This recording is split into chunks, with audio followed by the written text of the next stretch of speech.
selamat pagi teman-teman dan Bapak. Hari ini kelompok kami akan mempresentasikan tentang budaya dan komunikasi interpersonal. Kami dari kelompok 1 beranggotakan saya Ayu, Diva, Bagas, dan Yos. Sebelumnya kami akan menjelaskan terlebih dahulu mengenai pengertian dari budaya.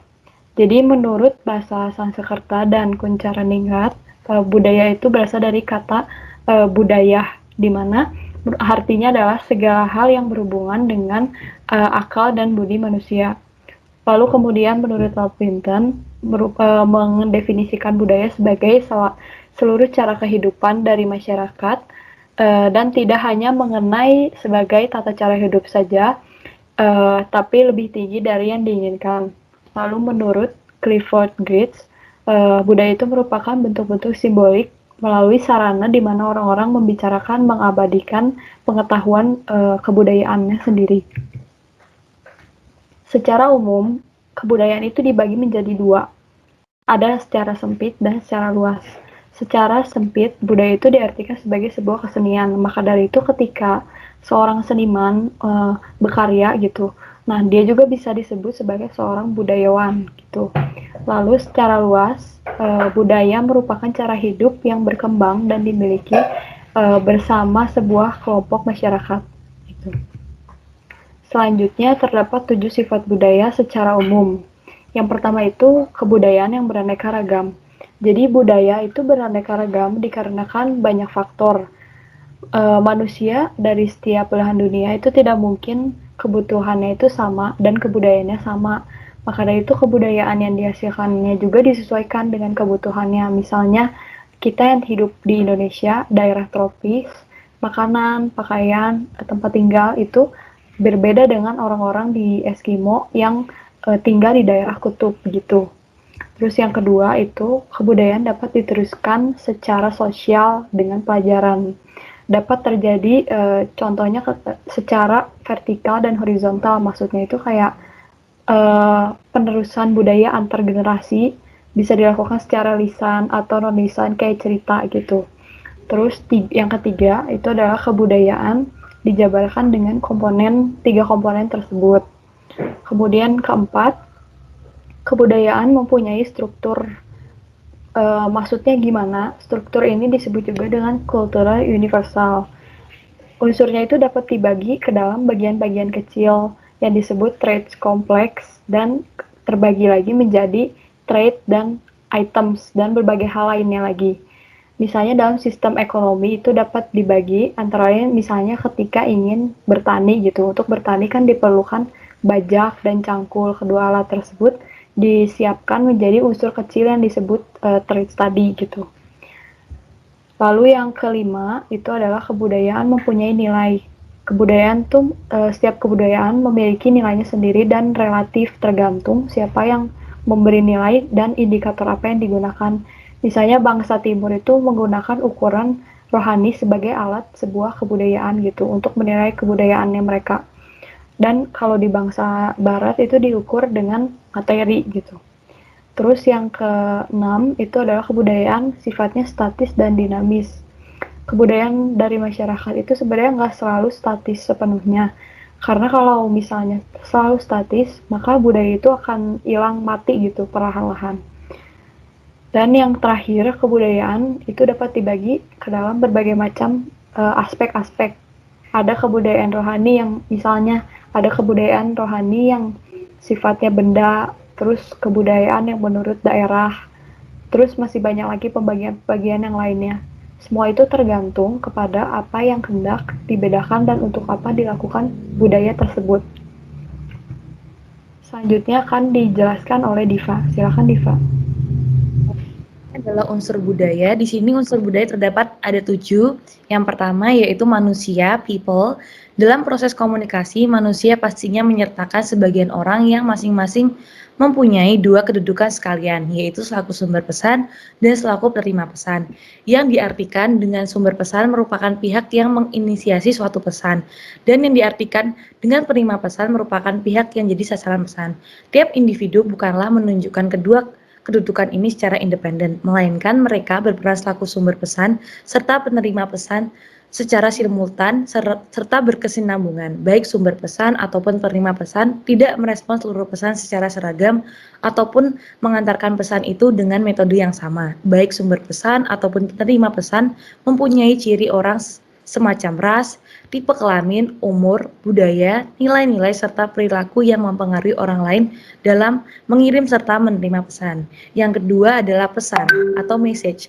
Pesan dalam komunikasi antar budaya bisa berbentuk pesan verbal serta pesan nonverbal, selaku wujud dari gagasan ataupun ilham, pemikiran maupun perasaan dari sumber pesan maupun yang disampaikan oleh komunikasian kepada orang lain ataupun sekelompok orang ialah penerima pesan. Pesan merupakan suatu isi dari interaksi yang tercantum di dalamnya yang berbentuk simbol-simbol, perkata ataupun frasa yang digunakan untuk mengkomunikasikan bermacam gagasan yang diiringi dengan ekspresi wajah, gerakan badan, gesture, kontak raga, nada suara, serta kode-kode nonverbal yang lainnya. Pesan bisa diinformasikan secara pendek serta gampang untuk dipahami ataupun apalagi diinformasikan dengan lebih panjang juga dengan secara kompleks.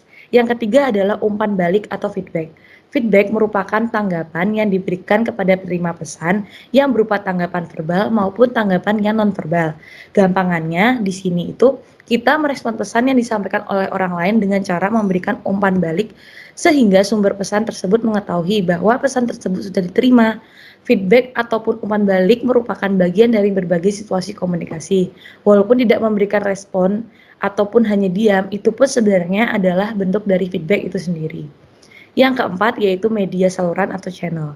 Yang dimaksud dengan media atau channel di sini yaitu saluran atau media yang menjadi alur pesan dari sumber pesan kepada penerima pesan. Sebuah pesan akan bergerak dari satu tempat ke tempat lainnya atau dari satu orang ke orang yang lainnya melalui sebuah media atau channel itu sendiri. Saluran atau media komunikasi dapat berupa gelombang suara, gelombang udara maupun kabel dan lain-lainnya. Yang kelima yaitu kode atau code. Kode merupakan suatu lapisan sistematis dari simbol-simbol yang digunakan untuk menghasilkan arti di dalam benak orang ataupun orang lain. Simbol-simbol yang diartikan bisa berbentuk perkata, frasa, serta kalimat yang digunakan untuk membangkitkan ataupun menghasilkan foto, pemikiran, serta ilham di dalam pikiran orang lain. Suatu komputer itu biasanya membawa pesan-pesan lewat kode biner pada kabel ataupun serat optik. Perihal yang sama saat kita lakukan dengan orang lain dengan memakai suatu kode yang disebut dengan bahasa. Terdapat dua kode yang digunakan dalam komunikasi antar budaya, yaitu kode verbal dan kode non-verbal. Kode verbal terdiri dari simbol-simbol atau susunan gramatikal. Seluruh bahasa adalah termasuk kode. Kemudian kode non-verbal terdiri atas simbol-simbol yang bukan berupa kata-kata termasuk di dalamnya bahasa tubuh, ruang, waktu, pakaian, dan lain-lainnya. Kode nonverbal bukanlah kode non-oral. Semua kode non-oral seperti gerakan tubuh merupakan kode nonverbal. Kode nonverbal meliputi kode oral seperti suara, durasi, pitch, dan lain-lain. Yang keenam yaitu encoding dan decoding. Di sini proses komunikasi dapat dilihat sebagai encoding dan decoding. Encoding didefinisikan sebagai sebuah proses yang mengartikan atau menyandi sebuah ide atau pemikiran ke dalam sebuah kode. Lalu decoding sendiri yaitu proses memberikan makna terhadap ide atau pikiran. Dan yang terakhir yaitu gangguan atau noise.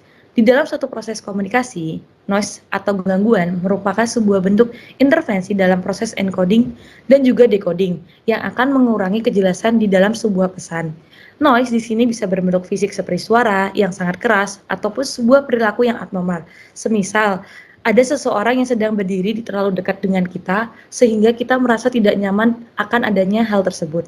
Noise atau gangguan juga berupa seperti gangguan mental, psikologis, ataupun sematik. Selanjutnya akan dibacakan oleh teman saya Bagas. Oke, terima kasih. Selanjutnya ada pengertian komunikasi interpersonal. Jadi, menurut Mulyana dalam bukunya menjelaskan bahwa komunikasi interpersonal adalah komunikasi yang hanya terjadi pada dua orang, seperti contohnya suami istri atau dua sejawat. Nah, jadi dapat disimpulkan komunikasi interpersonal adalah proses interaksi verbal dan nonverbal antara dua orang atau lebih dengan orang yang saling tergantung atau interdependen. Oke, selanjutnya akan dijelaskan oleh Yosa. Terima kasih Bagas. Selanjutnya akan saya jelaskan mengenai pengaruh budaya dalam komunikasi interpersonal. Ada 8 poin yang kami temukan dan akan kami jelaskan mengenai apa saja pengaruh budaya yang dapat terjadi dalam komunikasi interpersonal. Yang pertama adalah mengenai pengetahuan berkomunikasi.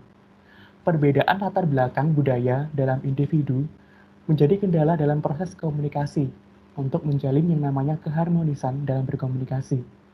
Maka dari itu, seorang komunikator harus mengaji latar belakang dari komunikan yang akan diajak berbicara. Proses pengajian budaya tersebut dapat memberikan dampak positif terhadap komunikator, yaitu menambah ilmu pengetahuan.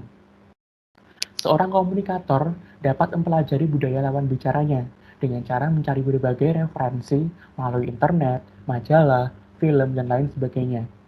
Contoh yang dapat saya berikan adalah, misalnya ada seorang komunikator yang berasal dari suku Betawi, ingin berbincang dengan komunikan yang berasal dari suku Batak. Cara yang tepat untuk mencegah kesalahpahaman adalah dengan mengkaji tentang kebudayaan dari suku Batak.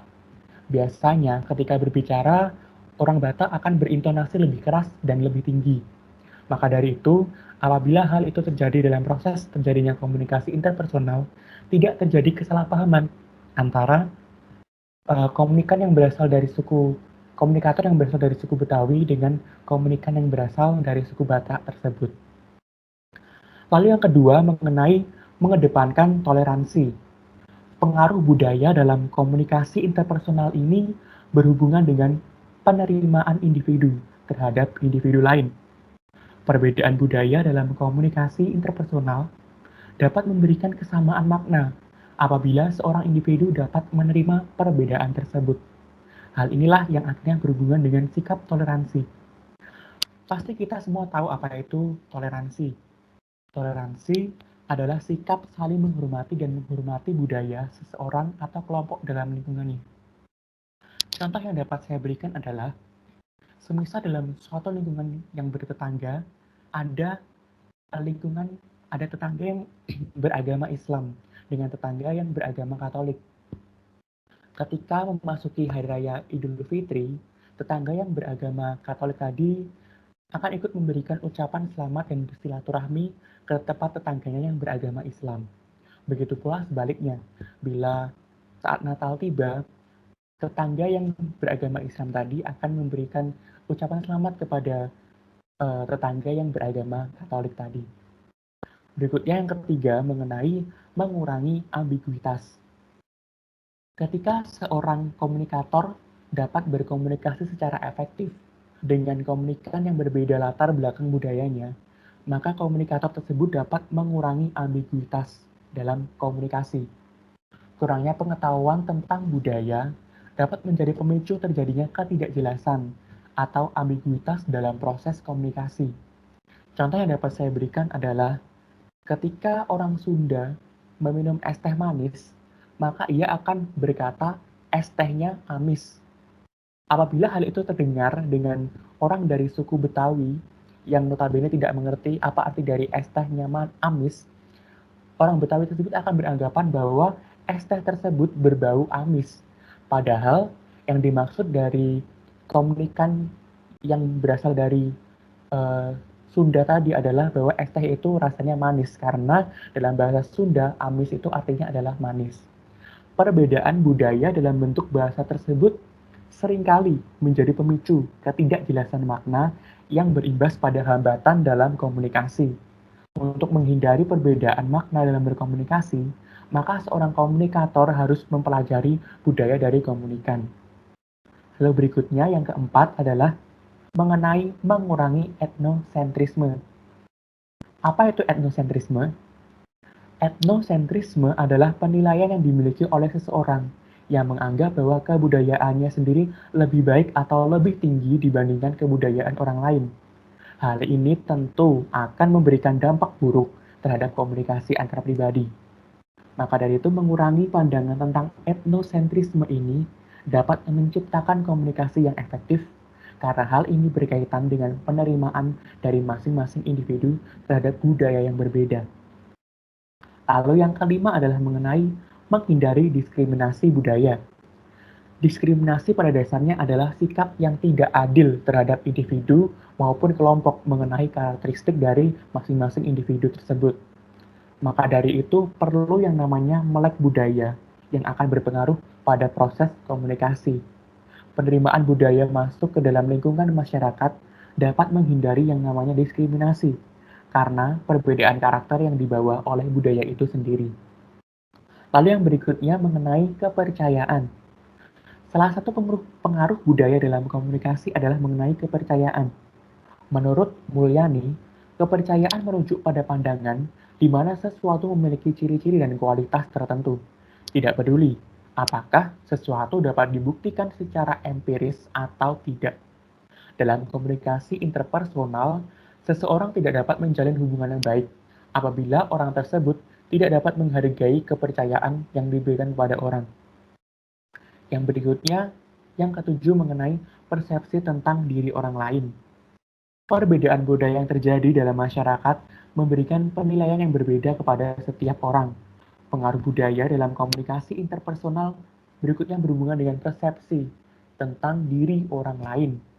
Persepsi ini muncul ketika seseorang sudah terbiasa menilai budaya dari orang lain.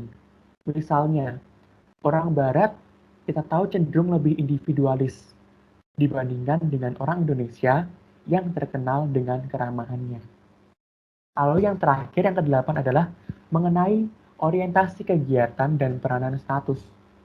Budaya sendiri akan mempengaruhi orientasi kegiatan seseorang. Artinya, budaya akan mempengaruhi peranan status masyarakat dalam komunikasi. Hal itu akan nampak dari bagaimana cara seseorang berbicara kepada seseorang kepala pemerintahan, teman, orang tua, kerabat, atau yang lainnya. Pasti masing-masing proses relasi ini akan menampilkan budaya yang berbeda dan proses komunikasi yang berbeda. Demikian mengenai pengaruh budaya dalam komunikasi interpersonal. Selanjutnya akan dijelaskan oleh teman saya, Bagas. Baik, terima kasih Yusa. Selanjutnya adalah budaya dan etika. Jadi etika sendiri itu adalah mengenai baik atau buruknya dan benar atau salahnya suatu perilaku, hak, kewajiban, moral, dan sekumpulan asa atau nilai-nilai yang berkaitan dengan akhlak yang dianut dalam masyarakat. Nah, keberadaan budaya dan etika sudah melekat di dalam masyarakat sehingga hubungan kedua ini tidak bisa dipisahkan karena mereka saling melengkapi. Nah, budaya diberikan secara turun-temurun, sama halnya seperti batasan atau etika yang diterapkan di dalam komunitas yang diberikan secara turun-temurun juga. Jadi misalnya contohnya saya tinggal di suatu komunitas yang ada di masyarakat, lingkup masyarakat. Nah, pasti di komunitas itu kan memiliki sebuah batasan-batasan untuk bertindak. Nah, batasan-batasan tersebutlah yang nantinya menjadi sebuah etika atau baik atau buruknya perilaku yang harus diterapkan. Nah, sama halnya juga dengan budaya. Jadi dari etika, berawal dari etika tersebut, etika itu diturunkan turun-temurun kepada generasi berikutnya yang menjadi budaya. Next. Nah, sekian presentasi dari kelompok kami. Kami ucapkan terima kasih.